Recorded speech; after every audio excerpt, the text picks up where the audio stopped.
Estimados amigos, muy buenas tardes, esperando que se encuentren muy bien y continuando con los reportajes especiales que estamos preparando ustedes acerca de un terrible problema que se avecina a nuestro país y que estamos sufriendo desde este momento. De hecho, en nuestra más reciente edición de estos reportes especiales, destacamos el aprovechamiento del agua de lluvia.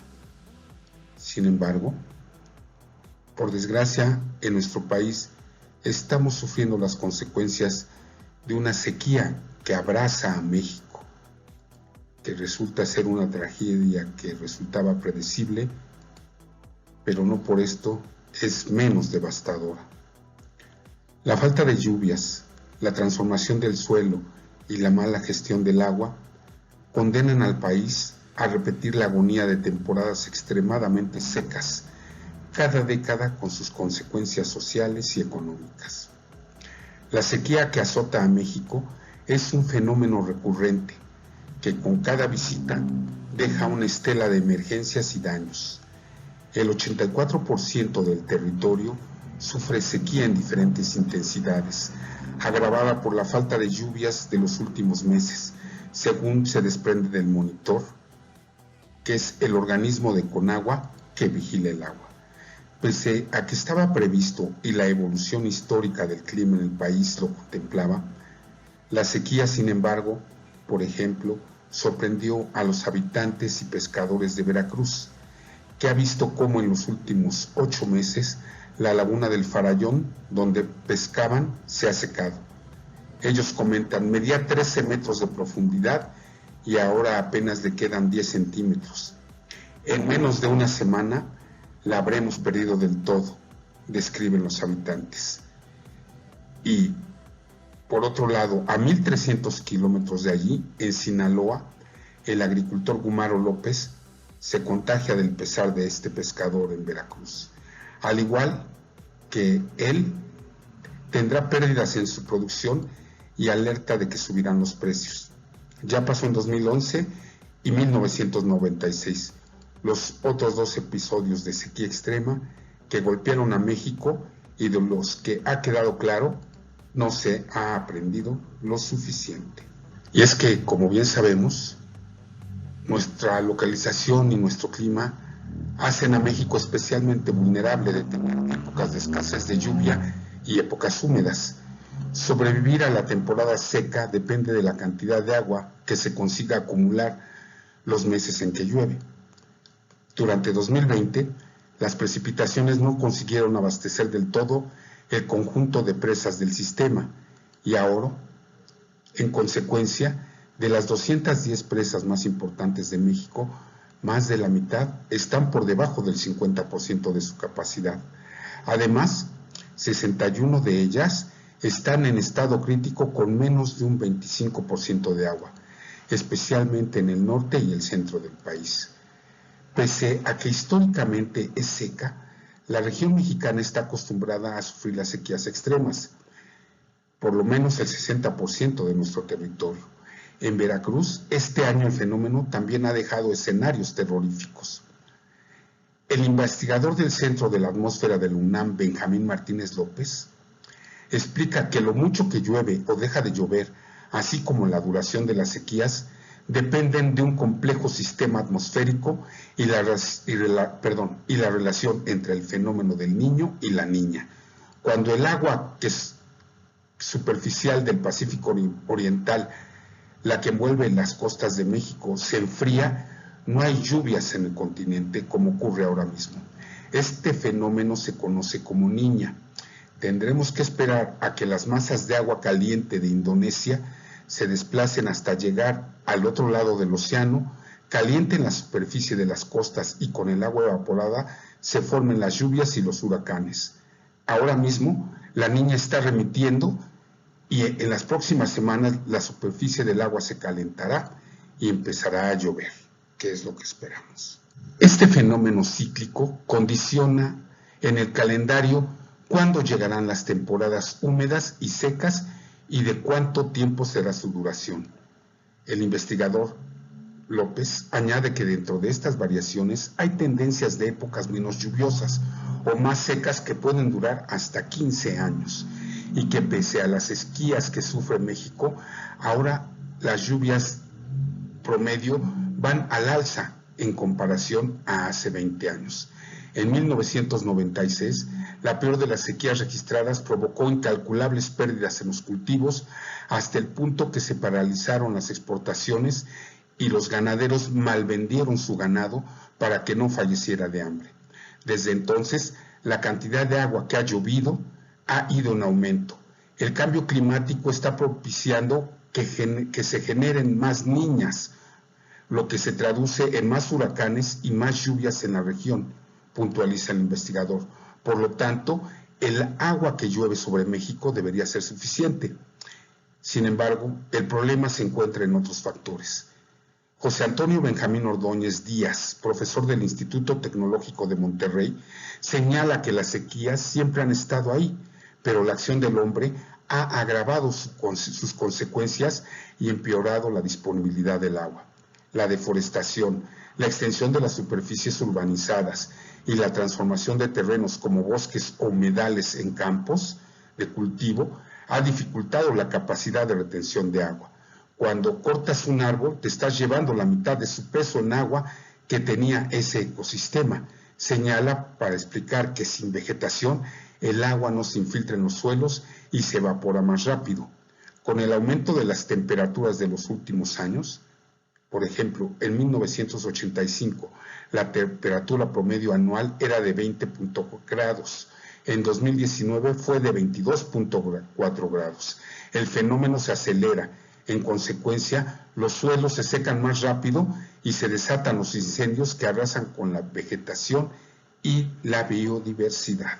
El uso que se hace del agua en México, donde el 76.6% se destina al riego agrícola, el 14% a consumo doméstico y el resto a industria y electricidad, tampoco favorece que se sostenga en el tiempo el acceso a este recurso. Judith Domínguez, investigadora del Colegio de México y coordinadora del Observatorio de Seguridad Hídrica, apunta a la gestión pública del recurso como otro importante factor. Estamos mejor preparados en cuanto a información, pero al final todo está sujeto a decisiones políticas y espontáneas, cuando tendrían que ser decisiones preventivas con criterios técnicos. Es lo que señala esta investigadora. Si sabemos que cíclicamente tenemos una sequía, deberíamos cambiar cultivos, por ejemplo. En estados muy secos del norte se cultiva alfalfa que requiere muchísima agua, denuncia la investigadora. En adición, propone que si se prevé con varios meses de anticipación una sequía, se podría cambiar el uso del agua doméstico y agrícola para reducir su consumo. Al final, se confirma lo que dicen los informes internacionales sobre la crisis del agua. Es una crisis de gestión y gobernanza, finaliza esta investigadora del Colegio de México. En el norte de México, la tragedia se repite. Humaro López Cuadras cultiva maíz y frijol desde hace 40 años en el Valle del Ébora, en el centro del estado de Sinaloa. Cuando se notificó que los niveles de las presas habían bajado drásticamente, llegando del promedio al 18.23% de su capacidad, el pasado 15 de abril, él implantó un sistema de riego que reduce el flujo de agua que la lleva a su campo a la mitad, para al menos rescatar su cosecha de legumbres, un producto que crece bien sin humedad. Ojalá que llueva porque la estamos batallando, expresa. Los cultivos de baja demanda de agua no son rentables para el agricultor, pero solo para no dejar las parcelas sin siembra, las plantamos, añade López.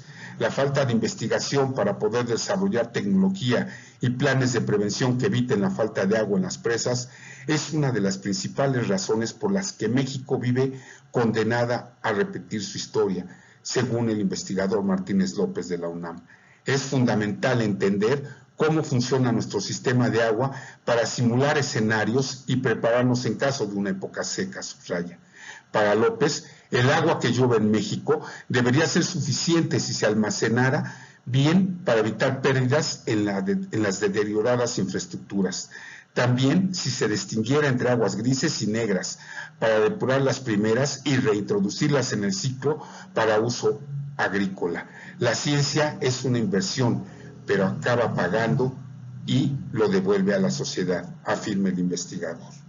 Adicionalmente, al de por sí desalentador y terrorífico escenario se suma la tremenda cantidad de incendios forestales que azotan la geografía nacional. En este momento, CONAFOR registra 14 incendios forestales activos en cuando menos 9 estados.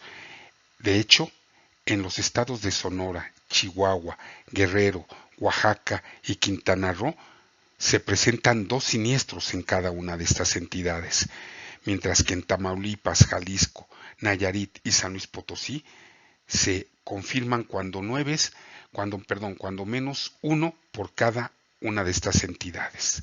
Sin embargo, esto no es privativo de la provincia mexicana.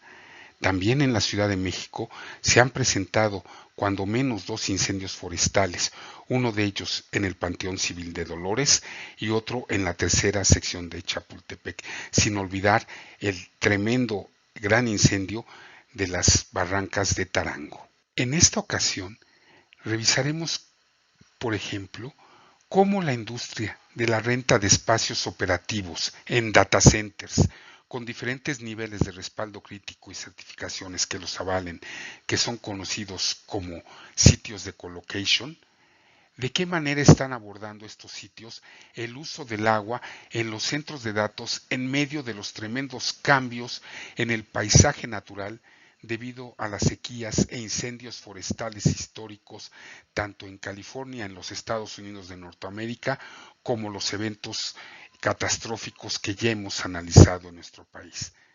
Adicionalmente, la sequía en nuestro país y los incendios forestales que siguieron son solo 2 eventos recientes que han puesto de relieve las consecuencias de gran alcance del empeoramiento de la escasez del agua. Esas preocupaciones se han visto agravadas por la falta de certeza sobre cuál será el impacto del cambio climático en las fuentes de suministro de agua. Incluso ahora, sin cambios ambientales, el mundo consume agua a un ritmo cada vez más rápido. La población mundial se ha duplicado en los últimos 40 años, pero el uso de agua se ha cuadruplicado.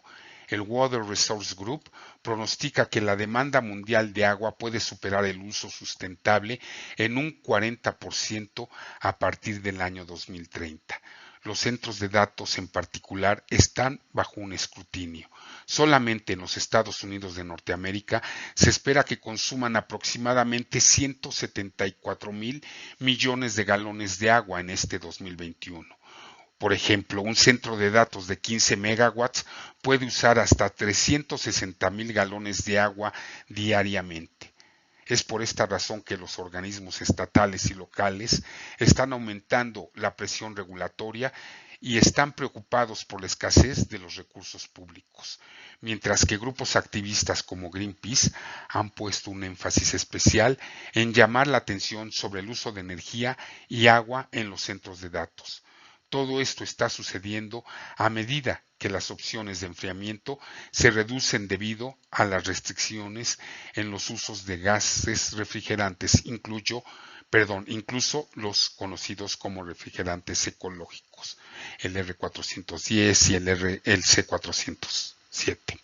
Además del crecimiento general del centro de datos, la demanda de enfriamiento está impulsada por nuevas aplicaciones, como el aprendizaje automático, la minería de criptomonedas y los dispositivos del Internet de las cosas. Estas actuales cargas de trabajo de inteligencia artificial hacen un uso extensivo de unidades de procesamiento de gráficos que consumen mucha energía y los algoritmos de entrenamiento que operan con inteligencia artificial pueden requerir de varios días de un procesamiento muy intensivo. Como ya comentamos, el uso del agua en los centros de datos tiene un gran impacto, ya que afecta la disponibilidad de los suministros de agua a nivel local, especialmente cuando se trata de aguas subterráneas. Esto invita a un mayor escrutinio regulatorio y es posible que los operadores de los centros de datos puedan tener que realizar costosas inversiones en infraestructura para limpiar el agua reciclada. El papel del agua en el consumo de energía a menudo se pasa por alto. Como ya comentamos, pocas personas saben que la generación de energía consume más de la mitad del agua en los Estados Unidos y en Europa. Los operadores en hiperescala también están liderando la carga hacia estrategias de enfriamiento innovadoras. Ellos son los pioneros en el uso de enfriamiento de free cooling y también elevando las temperaturas de operación para el aire de entrada en los servidores y experimentando con nuevas tecnologías como enfriamiento de aire indirecto, enfriamiento adiabático, economización de refrigerante, agua directamente al chip, enfriamiento por inmersión y enfriamiento por unidades de refrigeración en las puertas traseras de los gabinetes. Sin embargo, actualmente no existe una solución clara para reducir el uso de agua y al mismo tiempo cumplir con los crecientes requisitos de enfriamiento de una infraestructura informática cada vez más densa.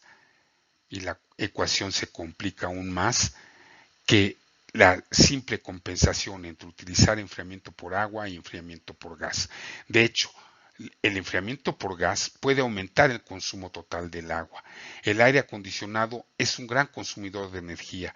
Un centro de datos típico usa el 35% de su energía para el enfriamiento, de acuerdo al estudio realizado por The Engineering Mindset. Como ya hemos visto y en resumen, el papel del agua en el consumo de energía a menudo se pasa por alto. Generar un solo kilowatt de electricidad con carbón o combustible nuclear requiere alrededor de 15 galones de agua. Eso significa que la forma más eficaz para que algunos centros de datos reduzcan el uso de agua es simplemente reducir el consumo de energía. El equilibrio estará en buscar tecnologías eficientes que reduzcan o incluso eliminen la necesidad del consumo de agua. Es por esta razón que a partir de las próximas semanas, esta serie de reportes especiales sobre las fronteras de los centros de datos, nos dedicaremos a explorar cómo abordar el uso del agua, reforzar y adoptar el cambio en la industria de los centros de datos y ponernos al día también con los nuevos conceptos de los centros de datos sustentables que surgen en un mercado en evolución. Es por esta razón que abordaremos en las siguientes semanas la relación del Smart Grid tanto con el agua como la energía y su capacidad para enfriar las demandantes cargas de alta densidad operativa. Nos vemos la próxima semana y nos escuchamos. Mil gracias por todos sus gratificantes comentarios. Hasta la próxima semana.